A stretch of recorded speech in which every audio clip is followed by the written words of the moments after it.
J'ai cet espace ici dans mon office où j'ai joliment décoré, mais il me semble que le mur est encore un peu trop vide. Je ne voulais pas sortir tous mes outils électriques, couper et mesurer, alors j'ai finalement trouvé qu'il serait mieux d'utiliser du papier peint imitation lambris. Vous pouvez peindre ce papier peint et l'appliquer comme du lambris, mais vous pouvez le faire en 2 fois moins de temps et sans tous les outils électriques. Et ensuite, pour l'appliquer sur le mur, tout ce que j'ai à faire, c'est prendre une grande bassine d'eau froide et immerger le morceau de papier peint dans l'eau avec le côté pré-encollé vers l'extérieur. Vous le laissez tremper là-dedans seulement 5 secondes.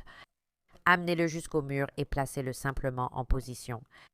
Ensuite, vous utilisez simplement un rouleau à maroufler, une carte de crédit ou n'importe quel outil plat pour enlever toutes les bulles d'air et vous assurer que c'est bien collé contre le mur.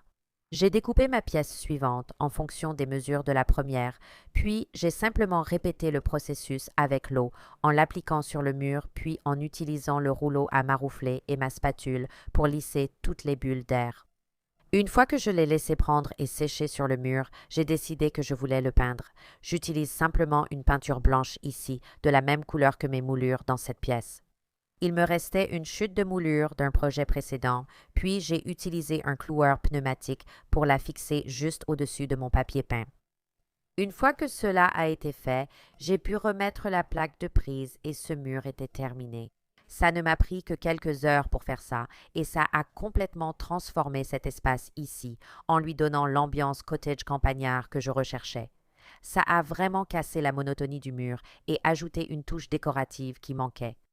C'est très facile à réaliser. J'espère que cela vous incitera à être créative avec du papier peint imitation lambris et à essayer chez vous. Je voulais créer un joli mur d'accent dans une chambre sans dépenser trop d'argent ni y passer trop de temps. Je suis allée au magasin de bricolage acheter des planches 1 par 4. J'ai utilisé celles qui sont les moins chères dans le rayon bois, pas dans le rayon moulure. Quand je suis rentrée dans l'appartement que je rénovais, j'ai mesuré la largeur de la planche. Même si ce sont des planches d'1 par 4, elles font en réalité plutôt 3 pouces et demi de large. J'ai mesuré le mur et j'ai marqué où mes planches iraient sur le mur pour créer un joli motif symétrique. Je devais me rappeler de prendre en compte toute la largeur de la planche pour que mes calculs soient corrects. J'ai vérifié que c'était bien de niveau, puis fixé les planches verticalement au mur avec un pistolet à clous. J'ai fixé toutes mes planches verticales en place le long du mur. Maintenant, je pouvais mesurer vers le bas pour les planches horizontales. Rappelez-vous encore une fois, lors de la mesure, de tenir compte de la largeur de la planche. Ensuite, j'ai découpé les planches horizontales et je les ai fixées. La prochaine fois, je couperai mes planches plus longues pour qu'elles s'ajustent parfaitement, ce qui facilitera la suite. Vous pouvez voir que dans certaines de ces jonctions, j'ai un petit espace qui est un peu plus grand que ce que j'aurais voulu pour la suite. Quand il a fallu gérer la prise, j'ai découpé la planche autour de la zone de la prise et j'ai laissé suffisamment d'espace autour pour ne pas avoir de problème à brancher des choses à l'avenir. Après avoir posé toutes les planches, j'ai comblé les espaces entre les morceaux de bois pour créer un bel ensemble intégré d'un seul tenant. D'abord, j'ai mis du mastic sur les bords intérieurs des cadres de mon nouveau mur décoratif. Cela empêche qu'il y ait des espaces visibles entre le bois et le mur. J'ai aussi dû travailler pour que les pièces horizontales s'intègrent parfaitement avec les pièces verticales. Pour cela, j'ai utilisé du mastic et j'ai comblé les espaces. Une fois que cela a séché, j'ai poncé les joints. Après avoir tout poncé, j'ai attaqué la partie amusante. J'ai choisi une couleur bleue apaisante pour la pièce. En fait, j'ai mélangé 2 restes de peinture que j'avais gardés d'un autre projet, donc je n'ai rien dépensé pour la peinture. J'ai mélangé un bleu foncé appelé Tempstar avec une couleur gris clair et j'étais vraiment contente du résultat. La peinture fut l'étape la plus longue. Je n'ai pas utilisé de rouleau pour atteindre tous les recoins au pinceau.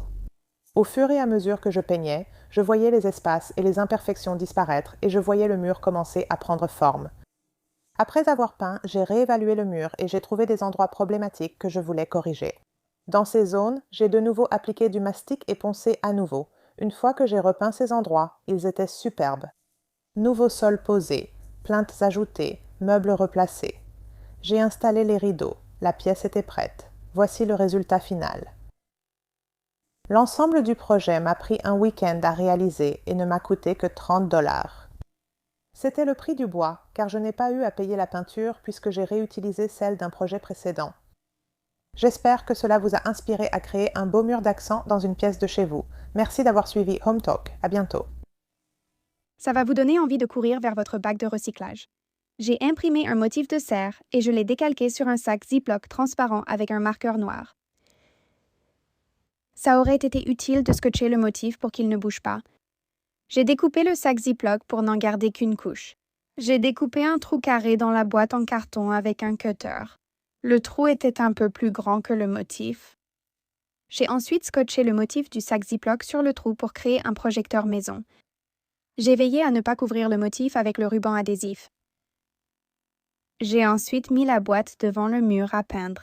J'ai allumé la lampe de mon téléphone portable, je l'ai mise à l'intérieur de la boîte à l'extrémité opposée au motif et j'ai refermé le couvercle. J'ai déjà essayé d'autres lampes de poche par le passé, mais j'ai constaté que la lumière d'un téléphone portable fonctionne le mieux. Plus la pièce est sombre, mieux c'est. J'ai donc couvert les fenêtres, éteint les lumières et projeté mon motif sur le mur. J'ai tracé le motif sur le mur avec un crayon. Une fois que j'ai terminé, j'ai rallumé les lumières et j'étais prête à peindre. Pour la peinture, j'ai choisi Wrought Iron de Benjamin Moore. J'ai longé le mur avec ma main pour tracer des lignes droites. Comme je posais ma main le long du mur, j'ai fait attention à travailler de haut en bas et de gauche à droite pour ne pas étaler la peinture fraîche. Il y a eu des moments où j'ai dû laisser une section sécher, puis revenir peindre les lignes restantes après, mais la peinture séchait rapidement. Au total, il m'a fallu 5 heures pour peindre ce motif. Une fois sec, j'ai effacé les marques de crayon avec une gomme et un chiffon humide. Voici mon mur décoratif pour le simple prix de la peinture. Ça a vraiment donné un effet wow à ce coin lecture et a rendu 2 garçons très heureux. Je voulais donner un peu de caractère à ce mur simple et ennuyeux, alors j'ai décidé d'essayer de réaliser un mur à latte décorative. Je n'en revenais pas de la rapidité et de la facilité. J'ai d'abord mesuré mon mur, puis coupé une planche de 1 par 4 à la bonne taille. J'ai d'abord coupé la planche horizontale et je l'ai mise en place en utilisant un niveau pour m'assurer qu'elle était bien droite. Ainsi, je pouvais mesurer et couper les planches verticales à la longueur voulue. Si j'avais d'abord coupé mes planches verticales puis ajouté la pièce horizontale par-dessus, j'aurais probablement eu plus d'espace entre mes sections bois à bois, car elles ne se seraient sans doute pas alignées parfaitement à 100%. En ajoutant les planches verticales, j'ai commencé par les 2 extrémités afin de créer essentiellement un cadre sur mon mur. À partir de là, je devais déterminer où j'allais placer les autres pièces verticales. J'ai mesuré le mur pour espacer uniformément les planches. Une fois que tout le bois était fixé au mur à l'aide du pistolet à clous, je pouvais voir que ça commençait à prendre forme. L'étape suivante consistait à couvrir les espaces entre le bois et le mur. En utilisant du mastic et en l'appliquant le long de tous les espaces entre le bois et le mur, on élimine ces interstices, on les recouvre et cela donne une finition très professionnelle. L'étape suivante consiste à commencer à peindre. J'ai vu de magnifiques murs à moulures décoratives de toutes les couleurs, mais pour cette pièce, je voulais rester sur du blanc parce qu'elle est assez sombre et qu'il n'y a pas d'éclairage au plafond. J'avais juste besoin d'apporter toute la luminosité possible ici. J'ai appliqué 3 couches de peinture blanche sur le mur, puis j'ai pu ajouter la décoration de ma chambre. C'était un projet extrêmement facile qui peut vraiment transformer un espace, alors j'espère que vous essaierez.